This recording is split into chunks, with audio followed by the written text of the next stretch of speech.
Vanderlei falou, a partir de hoje é guerra. Guerra entre a gente, não tem mais essa, é guerra, é guerra. E nunca vi uma rivalidade tão grande e equilibrada dentro do MMA. Não existia, só existia uma coisa melhor do que ganhar, né? Eu acho que era ganhar da chutebox. Começou por uma criancice, né? Foi um mal entendido lamentável, mas que se tornou uma coisa grande e no final se tornou até uma coisa engraçada, né? Se tornou uma rivalidade Vasco-Flamengo. Com essa rivalidade entre a chutebox e a BTT, ela iria existir porque nós estávamos dentro de um evento onde quem está dentro de um evento acaba sendo oponente, né? E a gente já via também desde o início ali uma rivalidade e ver qual academia ali que estava...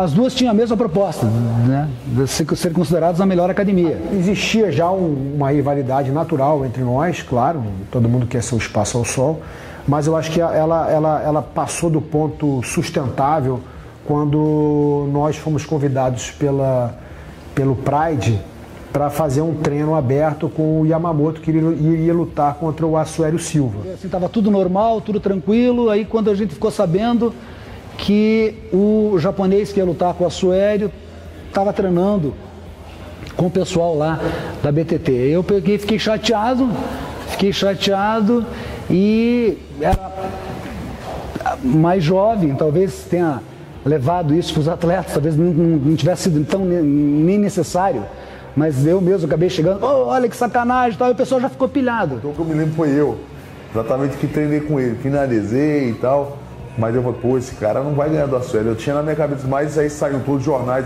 japoneses, o Rudimar pegou aquele jornal e começou, né? Pô, os caras estão treinando os caras pra lutar contra a gente. O nosso antigo professor falou, esses caras são os filhos da puta. Porra, no café da manhã eu já meio azedo. Porra, estão lá treinando o cara que vai lutar com o nosso cara aqui. Agora é guerra. E eu, como sempre, fui um dos mais radicais, né? O linha de frente ali, que tava falando só tem pra treinar a absorção, você tem que dar uma cabeçada na parede. Eu não perguntava nem porquê, eu já saía dando de cabeça, né? Aí, bem nessa hora de descer pro café da manhã, e o Arona passou por mim, né, cara? Olhou pra mim e falou, tudo bem? Falei, como é que é? Bom, era minha estreia no Pride. E no café da manhã, eu vi o Vanderlei, que era já o campeão da categoria. O Vanderlei, que era o campeão da categoria, né?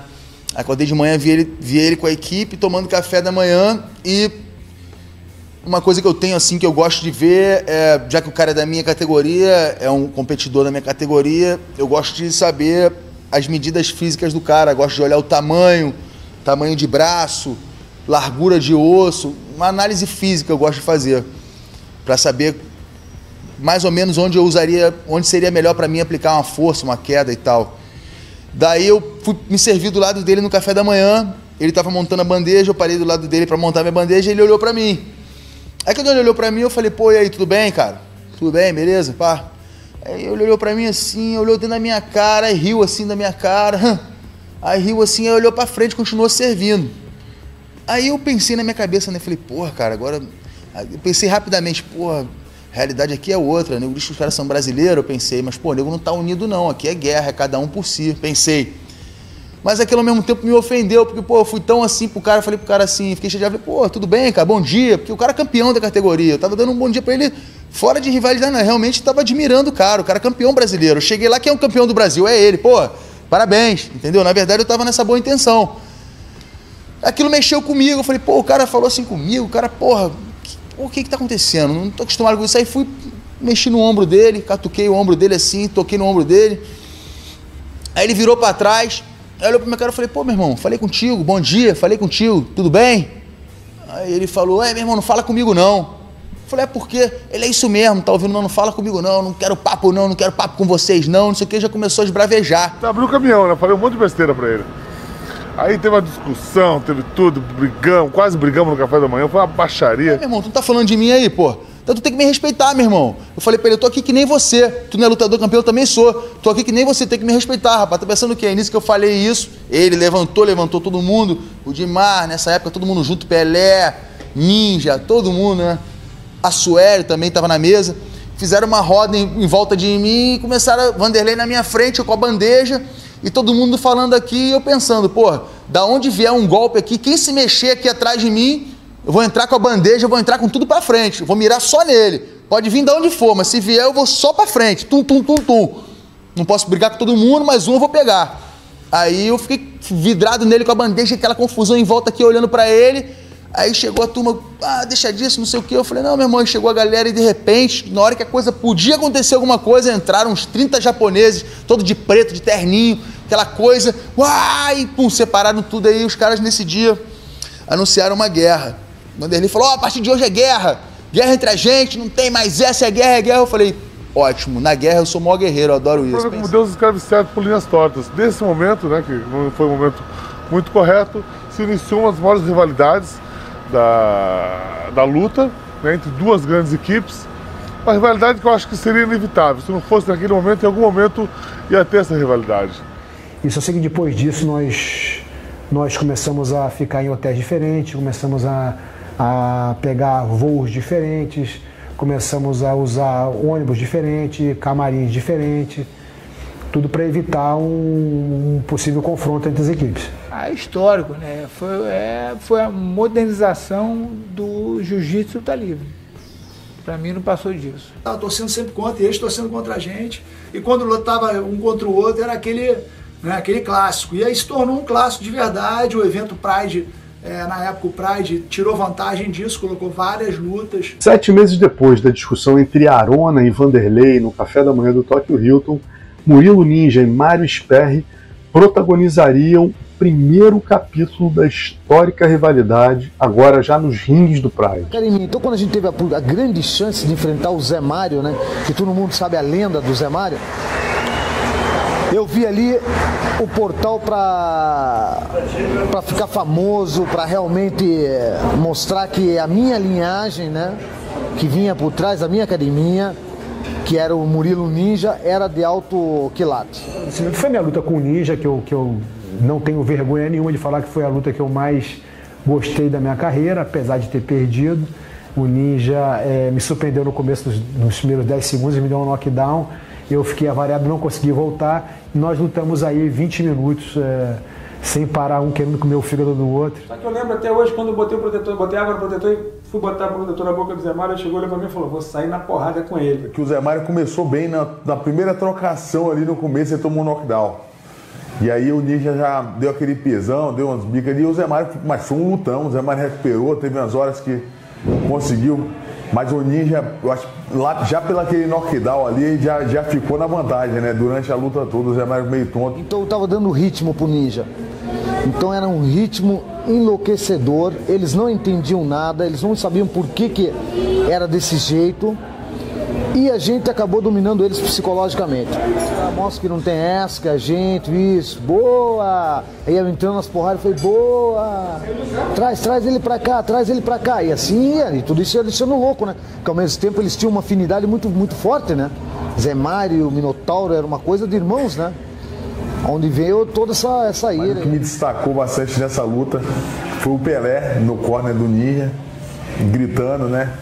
Contra a gente, com a garrafa na mão ali, vai, pega. E o Rodrigo, cara, o Rodrigo ficou muito chateado, cara. O Rodrigo ficou possesso. Falou, porra, os caras deviam respeitar, não é assim que se fala, o Zé Mário é professor e tal. E aquele incidente no final só fez atiçar, né? Aquela briga que já tinha começado com o Arona na época o Vanderlei, né? Me senti muito feliz de ver assim, a união da minha equipe, mesmo com a derrota. Minotauro muito triste, chorou. Foi muito legal também ver o Pelé lá torcendo para chutebox, gritando, o Vanderlei gritando, o Rudimar nervoso, o Shogun nervoso com o irmão dele. E foi muito bacana também, eu depois da luta, depois de ter perdido, eu fui no camarim da chutebox, entrei lá, todo mundo me olhou assim, meio espantado, e eu cheguei, apertei a mão de todo mundo, agradeci a oportunidade e deixei bem claro que a gente estava ali, era para lutar mesmo, para querer ganhar um do outro, e a nossa rivalidade só estaria limitada dentro do ringue.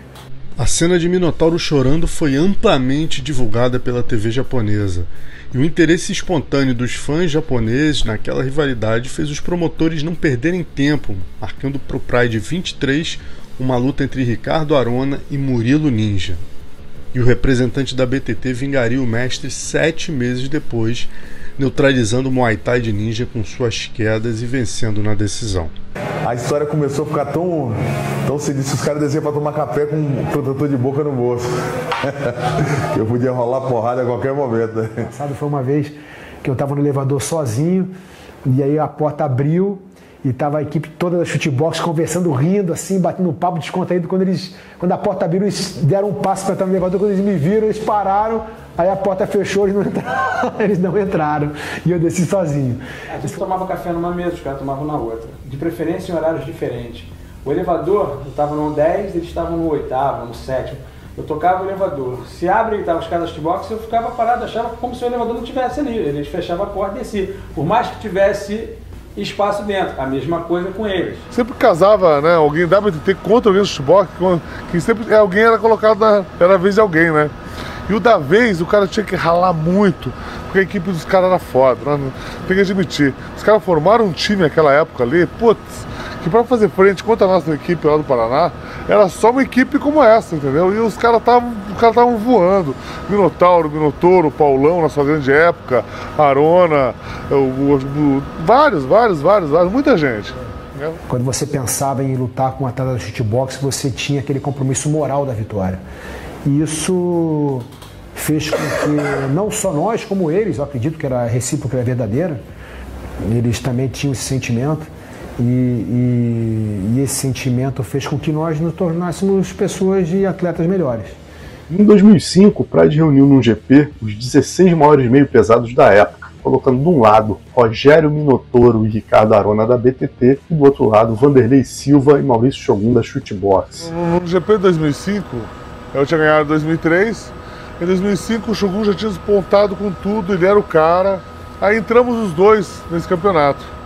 Né? E na nossa equipe a gente luta um contra o outro, de maneira nenhuma, só que a probabilidade de a gente chegar na final, eu e ele, era muito grande. Se eu ganho do Arona, né, provavelmente eu teria chegado na final e ele também. E eu jamais ia querer lutar com o Shogun. E chegar na final ele também ia levantar o braço e ia ficar ruim pro evento. Aí nós falamos, Shogun, o negócio é o seguinte, o Vanderlei é mais antigo, né, você é mais novo, ele é o campeão, se chegar na final, faz uma lutinha ali, mas libera pra ele, deixa pra ele. E o cara não contestou, não quis bater boca, não nada. Falou, lógico, deixou uma hombridade, não teve ego, não teve nada, porque ele sabia que o momento dele ia chegar. O Shogun tinha acabado de nocautear o Quinton Jackson, nocauteou assim, poucos segundos, e eu tinha finalizado também no primeiro round, logo com 4 minutos, o Dan Henderson também, que eram os dois favoritos do GP. Então o Shogun, naquela época, éramos os caras que eram novatos até então. O Quinton Jackson já era um cara que tinha experiência, o Dan Henderson também tinha já sido campeão. Então, vinha se falando muito dessa luta, já com a rivalidade da BTT, né? Eu me lembro que no começo da luta, logo no comecinho, o Shogun chegou junto, deu uma clinchada e me botou pra baixo. E eu olhei, porra, o cara tá bem de queda, né? Foi a primeira luta que eu machuquei sério, assim, de ficar com olho roxo, nariz inchado. Então ali foi pra mim uma luta que me carimbou mesmo ali. Vou tentar agora jogar em pé, né? Já que eu tô caindo por baixo. Aí na primeira sequência ele meteu um jab direto, eu esquivei os dois, joguei um direto cruzado. Pegou, ele caiu meio se segurando no chão assim. Só que ele se recuperou bem, ele tava bem forte, bem condicionado. Aí logo depois eu fiquei dando bastante golpe em pé, golpe reto, mas toda vez que ele conseguiu o clinch, ele me botava pra baixo. E o engraçado é que a luta foi o inverso, né? Ele buscou a parte de pé e eu parte do chão, né? Então realmente ali mostrou que talvez se tivesse algum ego assim dentro da minha característica como atleta, eu talvez insistiria a luta em pé e perderia, né? Todo mundo esperava que ele fosse o melhor em pé e eu na parte de chão foi ao contrário, né? Então foi uma luta que marcou por isso. No segundo round foi o meu melhor momento, eu ganhei o round todo. E no terceiro round ele me acertou um knockdown numa trocação ali já no final, porque eu acho que eu já estava levando vantagem nessa luta, estava partindo para ganhar. E na trocação ele me jogou um jab, só que eu tava de lado, que pegou no queixo. Eu caí meio que desequilíbrio, porque ele até me deu um pisão, eu ainda segurei o pisão na hora, um chute, um tiro de meta, naquela época ali, um tiro de meta. O Rudimar, realmente, no final da luta, ele veio dar os parabéns.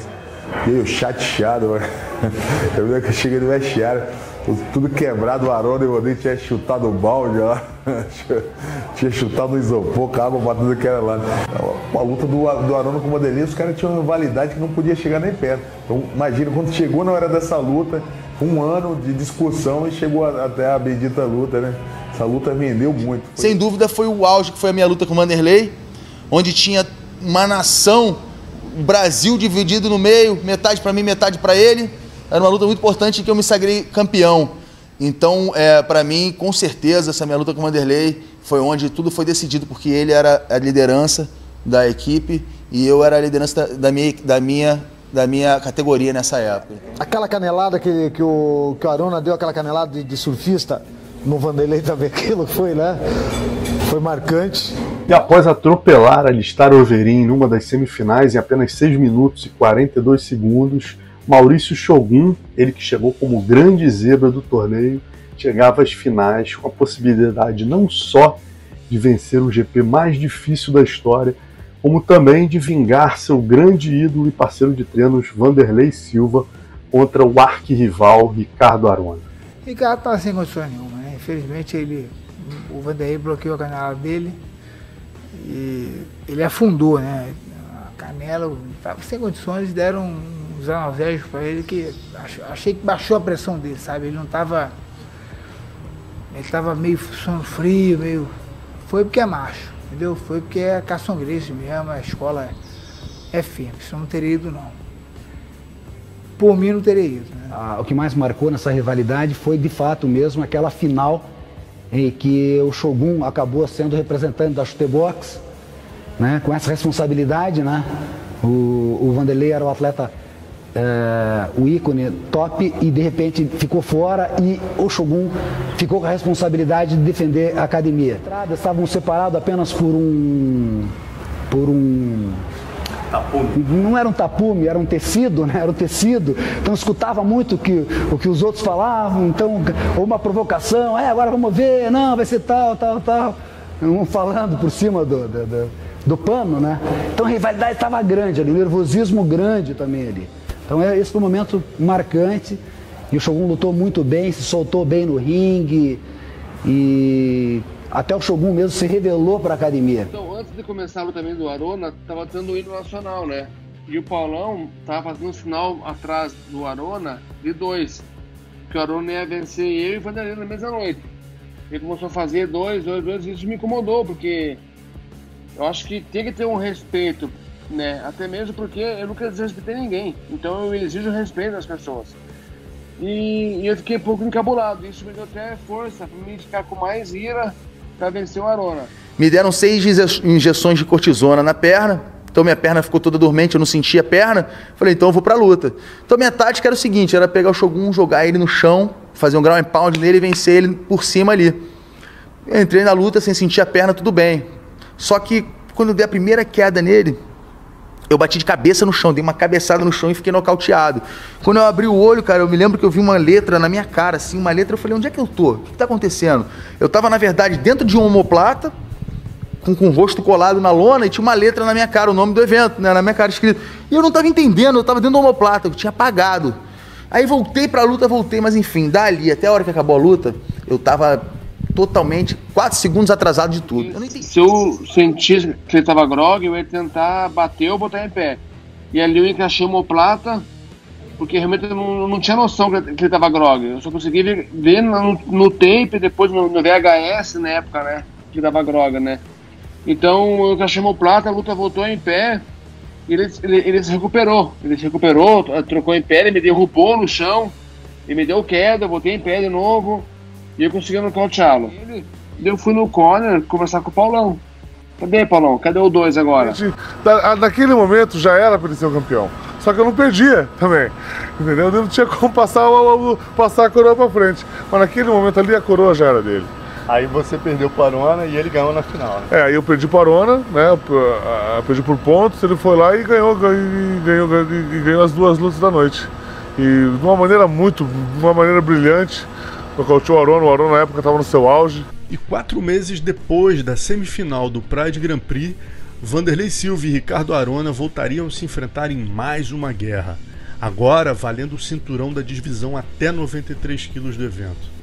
Dessa vez, Vanderlei levaria a melhor em decisão dividida, mantendo seu reinado que já durava 5 anos. Sem dúvida, essa história, eu e Vanderlei, Chutebox Brasília Top Team, foi o que abriu as portas para o mundo, foi o que desencadeou o interesse mundial pelo MMA. Em 2006, seria a vez de Paulão Filho e Murilo Ninja se confrontarem no GP dos Médios do Pride Bushido.